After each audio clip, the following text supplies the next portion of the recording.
toutes et à tous, nous sommes toujours en direct des victoires des leaders du capital humain, croissance et territoire. Je suis maintenant en présence de Clément Tétaux, directeur commercial Île-de-France Nibelis.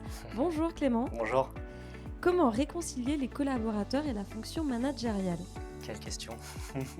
C'est vrai qu'initialement, on voit plutôt la fonction managériale comme une suite logique dans une carrière.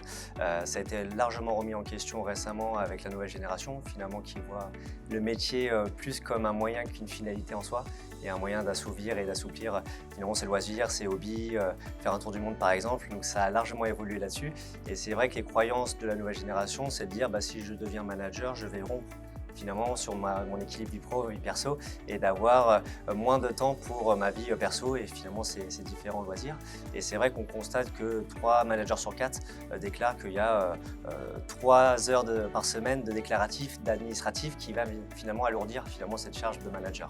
Donc un des moyens finalement de rompre cette croyance, c'est de permettre à ces managers de libérer toute cette charge administrative avec des outils digitaux, des outils technologiques qui vont permettre d'automatiser toutes ces opérations chronophages qui font qu'un manager finalement va passer trop de temps sur ces tâches-là et plus finalement du temps sur son métier.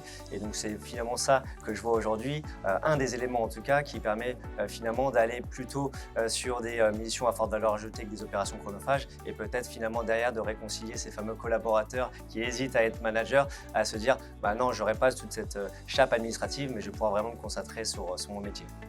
Merci Clément d'avoir répondu à cette question cruciale. Merci à vous.